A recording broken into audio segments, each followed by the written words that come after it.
se eles me chamarem de velho?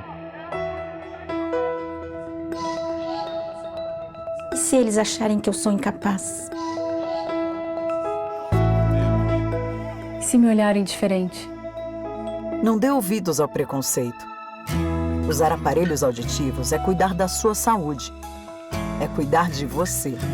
Audibel, ouvir bem é viver bem. É com muita satisfação que a Unimed Vale dos Sinos faz a entrega deste presente especial a você. É o novo Hospital Unimed, referência em tecnologia, inovação e humanização. Uma estrutura toda conectada, com corpo clínico de alta qualidade, trazendo excelência ao atendimento hospitalar. Unimed Vale dos Sinos. Cuidar de você. Esse é o plano.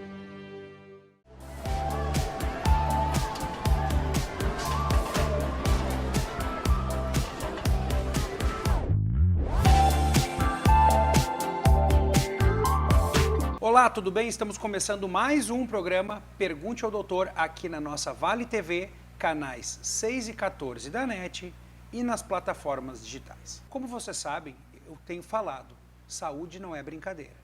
E como prometido, eu trouxe mais uma vez a amiga neurologista, pediátrica ou infantil, como queira usar o nome, Michele Sampedro. Bem-vinda novamente. Muito obrigada.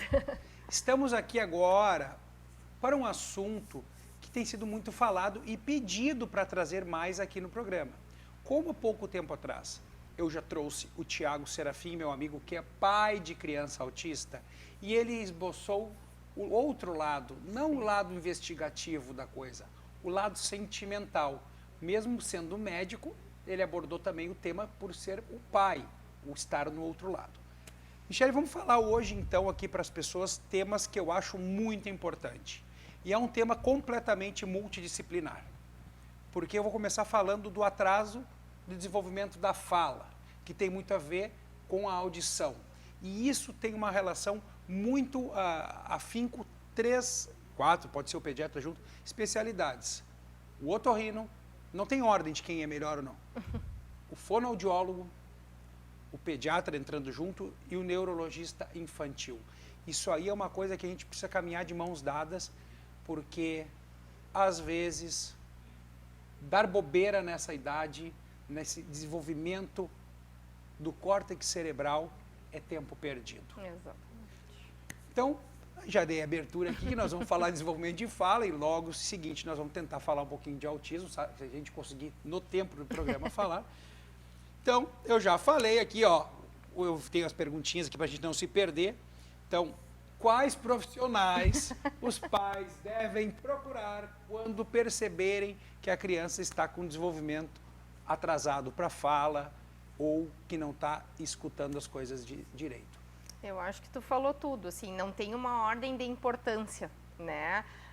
Quando tem o atraso, tem que procurar ajuda, né? E aí eu sempre digo que, meu ponto de vista, assim, o pediatra tem um papel fundamental, porque normalmente as mães buscam, né, o pediatra. É o primeiro, na verdade. Vamos enaltecer os pediatras, então, que tu é também, que eu acho que a primeira pessoa, o cara que é o alerta, o start do negócio tem que estar no pediatra. E isso é uma coisa que eu também sempre comento, assim, o pediatra, ele tem que ser o amigo dos pais, né? Porque é para quem tu vai te direcionar quando tu tiveres alguma dúvida.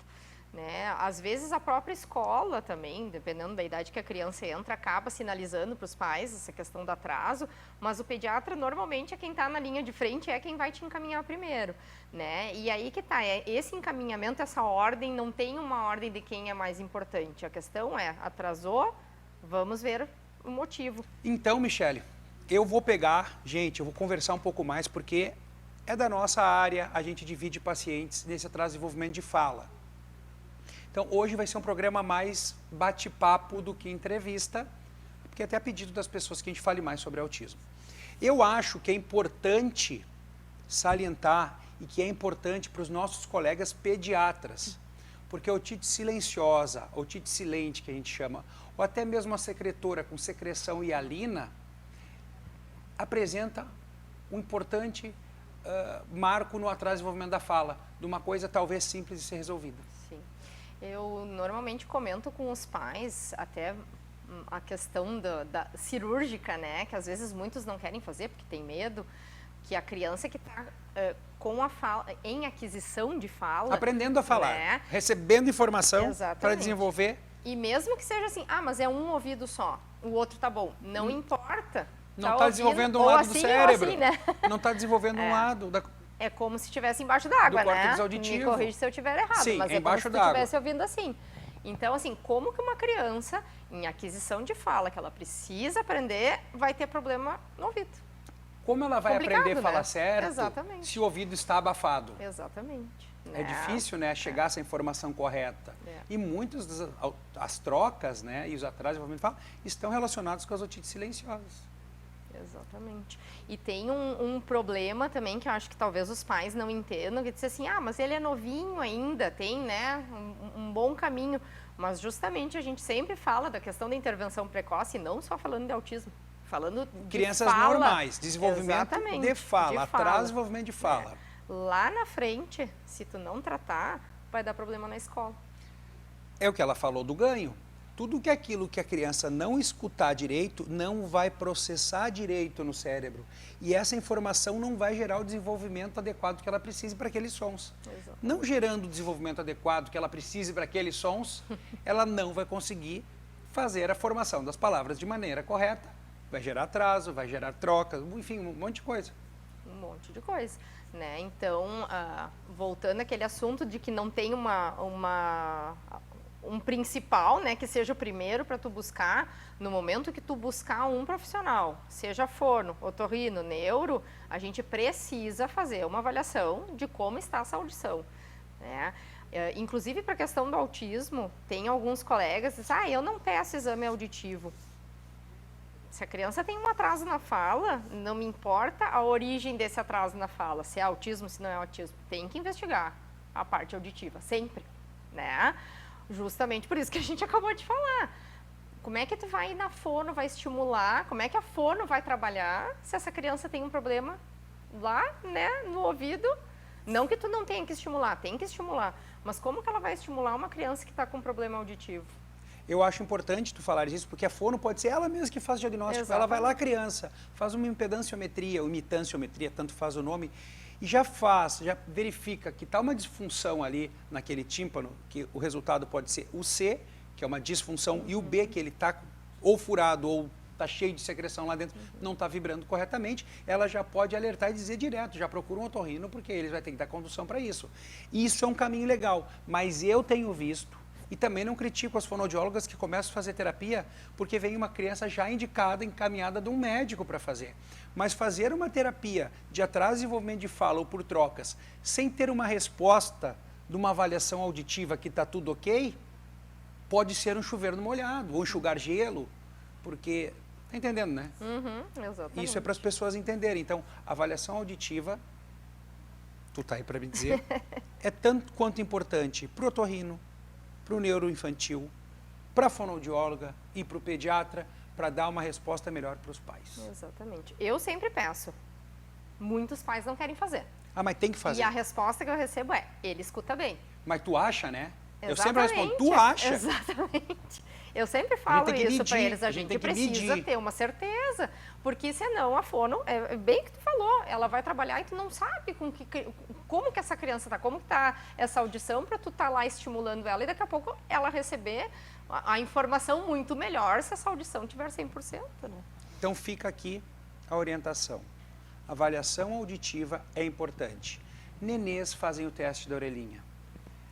Necessariamente não precisaria fazer outro, se passou. Mas se a criança começa a apresentar infecções recorrentes e alguma coisa que vocês suspeitem, converse com o seu pediatra para dar seguimento nisso. Exatamente. Nem sempre precisa ir no neurologista infantil, nem sempre precisa ir no otorrino, mas uma boa condução é sempre... O zelo é sempre melhor que o abandono, né? É melhor cuidar do que depois ter que correr atrás do prejuízo. Exatamente. Vamos entrar naquele assunto que as pessoas tanto falam e eu acho que sim, está se investigando mais, explorando para conseguir novos diagnósticos. Então, eu sei a resposta, mas vamos fazer para gerar assunto. Todo atraso de fala é autismo? Não. Não, né, gente? Então vamos começar falando, fala tu agora. Na verdade, isso é bem comum, assim, no consultório da gente receber, inclusive, não vou dizer que, né, a gente tem que ter cuidado um pouco com o que a gente vai falar, mas às vezes os pacientes vêm encaminhados da escola e já começa assim, a escola mandou ver se não é autista porque está com atraso na fala, né? Então, eu sempre digo, o diagnóstico de autismo a gente tem que ir com muito cuidado, porque nem todo atraso na fala é autismo, né? Então, talvez tu vá falar muito melhor do que eu, ou uma fono vai falar muito melhor do que eu, quais são as outras origens, né, que a gente tem, e existem outros atrasos na fala, né? A gente tem a própria apraxia da fala, que muitos autistas têm também, mas a gente tem crianças que têm apraxia da fala que não são autistas, né? Então, isso é uma coisa que eu vejo bem seguida, assim, atraso na fala é autista. Não é. Tá? E o inverso também, às vezes acontece, da criança ter melhorado o atraso na fala, e aí então o diagnóstico de autismo está errado. Isso também não é verdade. Ter diagnóstico e não ser. Às vezes acontece, né? Pelo atraso de desenvolvimento da fala. Exatamente. Mas daí não é só a fala, né? É porque a criança que não escuta, ela não se desenvolve, ela não consegue interagir, ela não entende o estímulo do pai, da TV, da conversa com os amiguinhos, ela tem o estímulo visual só, né? Mas a questão entrando no autismo e voltando na nossa entrevista anterior do DSM-5, a gente tem outras coisas que entram dentro dos critérios diagnósticos para autismo. Então, o atraso na fala é um critério, né? É um critério muito importante, sim, mas não é o único, né? Então, vários, a gente tem que avaliar a criança como Então, vamos um falar todo, desses né? critérios. Estereocinesia, não tem? Tem. Na verdade, eu sempre digo assim, os mais importantes, tá? É o atraso na fala, a socialização e os comportamentos repetitivos, tá? Tu tendo esses 3, fechou. É assim mesmo? É assim. Bate martelo? Bate martelo. A dificuldade de socialização, né? E às vezes a dificuldade de socialização para os pais, assim, mas comigo ele socializa. Mas vocês são os pais, né? A gente sempre tem que avaliar a criança num grande grupo e na sociedade dela, que é a escola, né, que são as crianças da mesma idade, porque às vezes tem crianças que elas socializam muito bem com adultos e não socializam com crianças da sua idade, né, da sua faixa etária. Isso é uma dificuldade de socialização, né? Então também entra dentro de uma avaliação. Voltando um pouco na nossa outra entrevista, quando a gente fica com muita dificuldade, a gente acaba encaminhando para fazer o neuropsicodiagnóstico, né? Mas tendo esses 3 pontos que são os mais importantes, a gente já fecha. Muito bem. Sobre o autismo, vamos entrar nesse assunto então tão falado. Tu achas que hoje estão nascendo mais crianças autistas ou está sendo realizado mais diagnósticos? Estão sendo. Os dois. Tu acha que são os dois? Os dois. Mas existe talvez algum critério para ter vindo mais crianças autistas no mundo? Na verdade, uma das questões, tá, que às vezes a gente não se dá conta, poluição, alimentação, agrotóxico, que são coisas que a gente tem um convívio talvez muito maior. Eu brinco com os pais, assim, provavelmente a tua mãe não comia McDonald's. Olha eu fazendo propaganda, né? Hambúrguer, mas, assim, hambúrguer industrializado. Industrializado, né? Então, com aditivos químicos e conservantes e produtos com conservantes, hormônios, comida congelada, essas coisas não tinham antigamente, né? Então a gente tem hoje alimentos que são processados e a gente sabe a questão dos agrotóxicos também. Antigamente não tinha tanta coisa, mas tanto, menos maléficos. Exatamente, né? Então a gente está exposto a tudo isso. Porque as pragas também se desenvolveram e são mais resistentes. Exatamente. Nós estamos expostos e a nossa genética acaba se modificando com isso. Uma outra questão muito importante e que não é só culpa da mulher, é culpa do homem também. Hoje a gente sabe, né? Nós estamos virando pais mais velhos. Sim. Né? Antigamente, os nossos pais, se a gente conversar com os nossos pais, eles tiveram filhos muito mais novos do que nós, né? Então, se botava muito a culpa na mulher, né? Que a mulher não pode ter filhos, né? Depois dos 35, 40, porque tem um risco. Não é só a mulher. Mais velhos. Mas não é só a mulher, né? O homem também, tá? Então, essa questão da genética é dos dois, né? Então, os pais mais velhos, eles têm uma predisposição maior. A própria questão dos prematuros, que a gente estava falando no outro programa, também, né? Hoje os prematuros sobrevivem, né? Na época dos nossos pais, se nasciam prematura, era muito difícil uma criança prematura sobreviver, porque não tinha toda a tecnologia que tem hoje, não tinha todas as medicações, né, que a gente tem. Então, um prematuro extremo não sobrevivia. Hoje a gente tem vários. Só que essa questão do prematuro sobreviver, ele vem com uma carga também, né? Com sequelas, enfim, não todos, E né? atrasos. Mas a questão, o próprio déficit de atenção e hiperatividade, que às vezes as pessoas dizem que é a doença da moda, né? Também Já passou, está associado. já passou. Eu acho que agora o transtorno do espectro autista é bem mais falado. Mas também está associado com a prematuridade. Tem muita gente que não sabe. Então, toda essa questão, assim, da gente ter uma medicina, é que nem os idosos também. A gente ter uma medicina mais moderna, ela também nos traz outras doenças junto, né? E a questão a gente também tem um aprendizado maior e a gente também tem testes melhores hoje, né? Tanto essa parte do neuropsicodiagnóstico quanto a parte genética aumentou muito, né? Sim, dá para estratificar melhor os cromossomos e procurar algumas alterações. Exatamente. Então, a gente está com uma medicina hoje muito diferente do que era antigamente, né? E vamos de novo voltar na questão dos diagnósticos. Tem muito adulto fazendo diagnóstico, né? Aquelas crianças que talvez lá na escola eram os estranhos, os esquisitos. Ou até mesmo os louquinhos chamados, né? Né, por um preconceito e tem uma outra questão que eu tenho falado muito, os pais estão mais interessados em buscar diagnósticos também. Os pais pedem, eles querem ter uma resposta. Antigamente não tinha muito essa questão. Às vezes, e eu já atendi no interior, tive pacientes assim, nunca o pai e a mãe foram atrás porque a gente mora muito no interior. Então, às vezes as pessoas não buscavam isso porque era difícil o acesso, pela ignorância, né? das pessoas. Também. Ignorância, gente, não é uma palavra agressiva, é a falta de conhecimento. E por dificuldade de acesso também, que hoje Sim. está bem melhor, né? Então, acho que tem um somatório de coisas aí, que é essa questão do diagnóstico do autismo, mas óbvio que também tem a parte genética que está diferente, né? Mas para a gente ter esse número tão crescente, a perspectiva é que tenha mais, né? Mais o quê? Mais autistas. Só autista?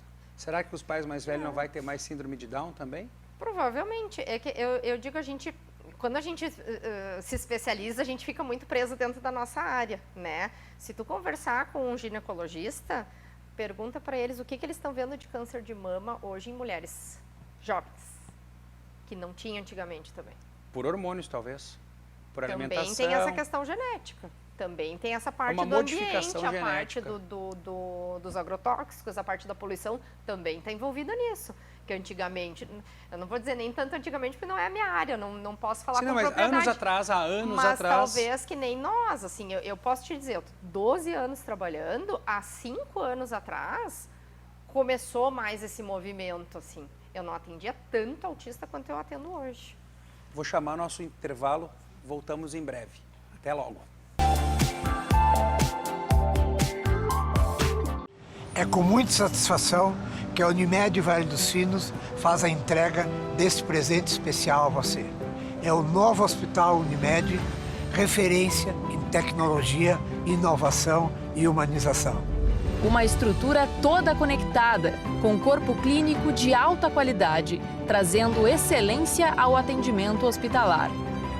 Unimed Vale dos Sinos. Cuidar de você. Esse é o plano.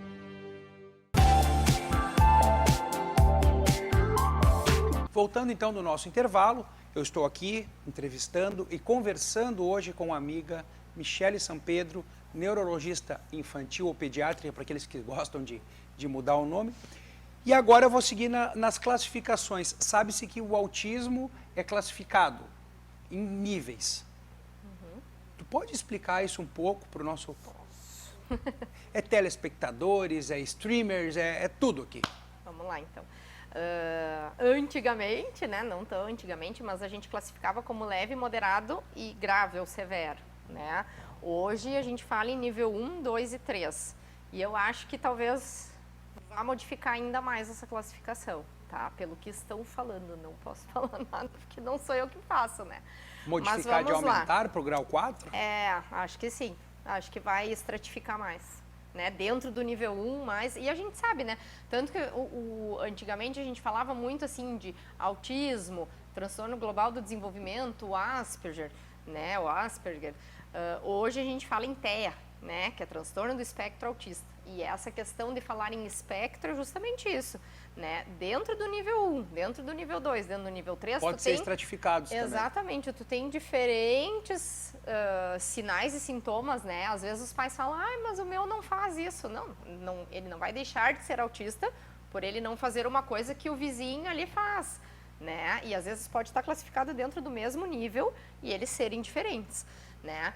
A classificação do nível, a gente classifica pelo que o paciente consegue fazer dentro da sua faixa etária, o que ele não consegue fazer, para tu poder classificar. Então, o 1 seria o leve, o 2 o moderado e o 3, né, o grave ou severo, né? Então, por exemplo, quando a gente faz o diagnóstico de autismo, às vezes os pais perguntam, mas é leve. Tendo atraso na fala, uma criança de 2, 3, 4 anos que tu tá fazendo diagnóstico, tem atraso na fala, tu não pode classificar como leve.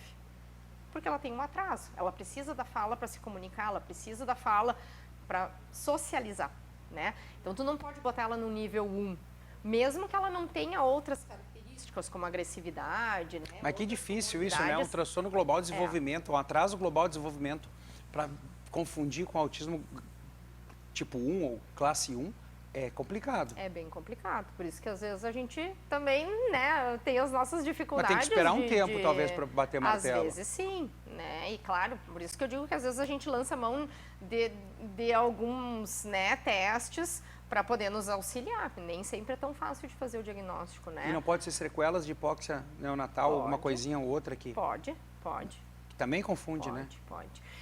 Antigamente também se classificava em autismo primário e secundário, né? Quando não tinha ainda essa questão da classificação, da gente dizer que a origem do autismo é genética, né? A gente classificava em primário e secundário. O que era o primário? O primário é quando tu não tinha uma explicação, né? E o secundário eram esses, os prematuros que tinham tido sangramento, as crianças que tinham tido falta de oxigênio no parto, as malformações cerebrais, as síndromes genéticas. Então, todos esses eles entravam no autismo secundário, né? Hoje essa classificação também está meio, digamos, fora de moda. Sim, seriam sequelas da doença primária, não seriam autismo. Exatamente, que é o que eu digo assim, tu não sabe se essa criança não tivesse, por exemplo, um prematuro, se ele não tivesse nascido prematuro e não tivesse uma lesão cerebral, ele seria autista? Não tem como saber, né? Mas isso a gente classificava como autismo secundário, porque tu achava um motivo, né? Tu tinha um motivo para essa criança ser autista. Hoje a gente não fala mais nisso. Não tem como saber, né? Até porque tem a questão genética, né? Que a maioria, né, dos autistas hoje tem essa questão genética. E está se investigando? Estão investigando? Sim. Genoma, é genoma, né? Eu encaminho 100%, tá? A gente tem uma recomendação, não é uma obrigação, né? Mas existe uma recomendação da Sociedade Brasileira de Neurologia Infantil de seguir um protocolo, tá? E não é nem no diagnóstico, é na suspeita. Então, quando se suspeita de autismo, o que tu tem que investigar? A audição, que a gente estava falando, ressonância, para ver se tem alguma coisa que poderia ter causado, e a genética, tá? Então, a genética ela é muito importante e, claro, alguns pais não querem fazer, né? Porque tem essa questão assim, se é genético é meu, né? Eu vou ser culpado, como que vai ficar a minha cabeça com isso? E não é, às vezes é lá na hora de se formar o embrião, né? Que dá um problema genético, não necessariamente que seja culpa do pai ou da mãe, né? Até nessa questão que a gente estava falando mesmo da faixa etária dos pais, às vezes também é na formação do embrião, né, que dá problema. Então, eu sempre encaminho, nem todo mundo faz, né? E eu tenho tido no consultório, eu digo que eu não sei se sou só eu, às vezes conversando com os colegas também a gente vê, mas assim, muitos diagnósticos genéticos que antes não tinham. E por causa dessa questão dos exames estarem mais modernos também, né? Então, a gente tem, a genética hoje, ela deu um salto muito grande e, infelizmente, o genoma, a gente ainda tem é uma tecnologia que são para poucos, né? São poucas pessoas que sabem ler este exame, mas é uma coisa que está, né? A gente tem o exoma, que é um pouquinho menos, né, que não é a avaliação de todos os genes, mas é quase todos. Então, eles conseguem detectar pelo exoma, né, essas alterações genéticas, mas mesmo assim, quando a gente tiver maior acesso ao genoma, certamente o diagnóstico vai ser muito mais frequente, né? Por que, então, fazer uma avaliação genética nas crianças autistas? Agora eu botei a pergunta pontual para... A gente encaminha para a gente também poder entender um pouquinho, né? Ou é para poder só bater o martelo? Por estudo, não. Isso não. Isso a gente faz no diagnóstico clínico, né? Sim. Na verdade, o genético é que é para a gente poder estudar e entender melhor, né? Até a longo prazo, o que isso vai, né? Daqui a pouco tu tem uma alteração genética que vai te causar um autismo, mas lá na frente vai te dar um problema cardíaco. E aí tu pode fazer uma prevenção, né? Então também é uma medicina preventiva, né? Mas no sentido assim, por exemplo, se tu tem um primeiro filho autista, eu quero ter outro filho, né? Apesar da gente saber das porcentagens que esses pais podem ter, e depende, né, se é menina, se é menino, qual é a predisposição, né, a probabilidade de ter. Se tu tiver um diagnóstico genético, tu consegue ser mais certeiro nisso, né, de tu saber se o teu próximo filho vai ser. E outra questão... Mas para evitar ou para fazer um planejamento genético para a próxima também criança? Para fazer um planejamento, né? Aí isso fica para cada família decidir, né? E tem uma coisa que se fala muito pouco, né? Hoje a gente tem a questão do tratamento genético, né? Por exemplo, a amiotrofia espinhal. A amiotrofia espinhal, que é uma Metrofia? doença... Amiotrofia. Amiotrofia. A AMI, a famosa AMI, né? Não que tinha a entendido. gente tem pouquíssimos, é raro, né? A gente tem poucos casos, mas é uma doença que é genética e ela tem um tratamento, né? Então, o que esse tratamento faz? Ele vai lá e modifica a genética da criança para que futuramente ela não tenha os sintomas que ela teria, né, se tivesse aquela alteração genética. Então, hoje, dentro da genética, é o que mais se estuda. Então, assim, daqui a pouco vai ter esse tratamento, né, para quase todas as doenças genéticas. Então, tu imagina que tu tem um filho autista que tem uma alteração genética e tu vai lá, faz um tratamento e melhora. É o que a gente quer, né? Talvez isso esteja muito longe... Faça um tratamento, né, daquele que já tenha.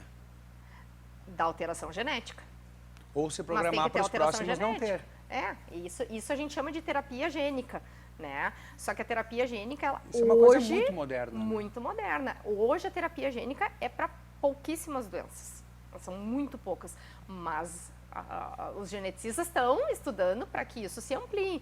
Então, no momento que tu tem um diagnóstico genético, daqui a pouco, se tiver a terapia gênica à nossa disposição, fica muito mais fácil. Mas né? eu acho que vai demorar um pouco. Eu também acho. O custo elevado disso. Mas, né, eu costumo encaminhar de praxe, assim, mas a gente sabe que não são todas as famílias também que acabam... Condições? Por condições, né? O convênio cobre bastante coisa, mas o particular realmente para fazer acaba sendo bem pesado, né? E no SUS a gente sabe a dificuldade que a gente tem, apesar da gente estar do ladinho de Porto Alegre, ser a nossa referência que a gente tem no Rio Grande do Sul, né? Mas para Porto Alegre atender praticamente todo o Rio Grande do Sul fica pesado também, né? Então acaba demorando bastante para fechar esses diagnósticos. Um assunto que falam e que, na verdade, a gente desmistifica, que é assim, doutor, mas o autismo, hoje já está melhorando muito, tem tratamento? E eu já vou começar respondendo por ti, eu gostaria que tu desse seguimento. Gente, autismo não tem tratamento, autismo não é uma doença, autismo é um transtorno. Então, não existe um tratamento para aquilo, e sim para cada coisa específica. Deixo para ti essa bola. O tratamento do autismo são as terapias, né? E aí isso a gente vai adequar a cada paciente, né? Então, vamos lá, voltando ao nosso atraso na fala, né? O paciente com atraso na fala, a gente vai encaminhar para fono, vai encaminhar para musicoterapia, né? Aquele paciente que tem alguma alteração comportamental e até para a parte social a gente caminha para psicóloga, questões motoras para o psicomotricista e assim por diante, né? Então, às vezes tem uma hipotonia, vai encaminhar para o fisioterapeuta. Tem que falar do meu amigo né? Mega aqui no programa também. Né? A gente encaminha para fazer a fisioterapia. Eu vou trazer ele aqui para falar sobre as terapias que ele faz também. A criança hipotônica ou até a questão da ponta do pé, né? A gente tem encaminhado muito para físio, para essa questão, porque eles acabam fazendo aquela hipertonia de tendão que o paciente com paralisia cerebral também faz. Né? Hoje, inclusive... De caminhar na ponta dos pés? A gente não é uma coisa de praxe que se faz também, mas tem pacientes que têm ido até para cirurgia. Né? Mas faz botox em alguns para testar? Se faz. né? Mas o Botox Botox... é uma marca. Vamos lá, toxina botulínica. botulínica. A toxina botulínica a gente faz naquele paciente que tem um problema no músculo, né? E que acaba Contraído. ficando com hipertonia. Existe um risco de tu fazer num autista, porque ele tem um músculo, teoricamente, é um músculo normal. É ele que está contraindo. E acaba, às vezes, piorando a situação. Mas uma dosezinha baixa, dá para fazer. Dá Poucas pra fazer, unidades eles fiquem bem. distribuídas. Faz uma dose baixa, ver como é que responde, para ver se não vai causar uma hipotonia muito grande, né? Dá para fazer, sim. Então, é um tratamento multidisciplinar, mais uma vez, individualizado, cada grau, cada alteração, cada subtipo para para estimular as suas deficiências ou seus transtornos. Isso aí, as comorbidades, né, que a gente diz que acompanham. E a questão de medicar, né, entrando nas comorbidades, a gente vai medicar os casos que hajam necessidade, né, um paciente que é agressivo, que apresenta automutilação, ou que é muito ansioso, existe, né? E a maioria dos pacientes que não falam, voltando na fala, né, são os que a gente vê com maior frequência. 2 ou 3. 2 ou 3. Não que o nível 1 tu não vá medicar, né? Não digo de mutilação. Mas a questão do comportamento, assim, a gente vê bastante o nível 2, nível 3, que, né, o nível 3 normalmente é o não verbal, né? Mas até no próprio nível 2, que tem um atraso de fala, que a questão da comunicação incomoda muito eles, né? O não conseguir se comunicar. E isso acaba... Eles se irritam, né? Se irritam muito. E acaba, né, tendo questões comportamentais bem importantes. Sim. Agressividade, automutilação. Isso, ansiedade. Ansiedade. E a escola, hein?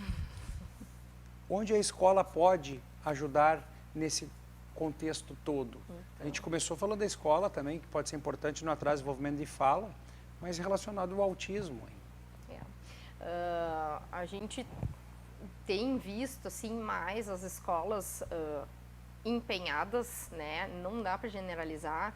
Às vezes eu brinco que eu brigo bastante com as escolas, porque eu acho um local muito importante de perceber atrasos no desenvolvimento. Que às vezes para um pai, que a gente diz pai de primeira viagem, não percebe que seu filho está atrasado. Eles acham que aquilo ali é normal, né? E às vezes aquele que não vai no pediatra regularmente, como deveria ir, quem acaba sinalizando os atrasos é a escola, né?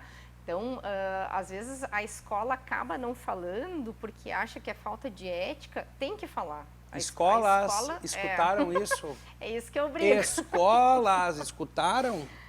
Tem que puxar as orelhas mesmo, porque assim, a criança fica muito tempo na escola. Tu imagina aqueles pais que trabalham o dia inteiro, que a criança fica turno integral, e que a escola está vendo que a criança está atrasada e não fala para esse pai e para essa mãe buscar uma ajuda. É complicado, né? Então, começa por aí, né? No momento que percebeu algum atraso, não precisa dizer assim, eu acho que teu filho é autista. Chama o pai e a mãe para conversar, quem sabe tu não leva no pediatra, vê se não tem alguma coisa, né? Pode começar de leve, não precisa ir direto, né? Apesar de que às vezes tem muitos professores que já sabem os sinais e sintomas e já sabem, conseguem fazer um diagnóstico, mas eles não podem, né? Então, eles têm que ter essa questão da ética, mas eles podem encaminhar, né? Eles podem sinalizar para os pais que tem alguma coisa errada, né? Michele, minha amiga, nosso tempo, De novo? Novamente, estamos terminando nosso tempo. tempo. Agora estava bom o assunto. Agora que engrenou. Eu quero agradecer pela atenção das pessoas que estão nos escutando, prestando atenção no que a gente quer trazer de informação de saúde. Quer deixar teu arroba? Fica à vontade, a câmera é tua. Então tá, o nosso Instagram é @doutora Michele Sampedro, tem bastante informação. Léo também puxa as orelhas das escolas e eu trago bastante assunto assim dentro da neurologia infantil e vai ser um prazer responder as dúvidas de vocês. Gente, obrigado novamente pela atenção, paciência. Lembrando, saúde não é brincadeira. Mande suas dúvidas para que possamos melhorar cada dia mais o programa.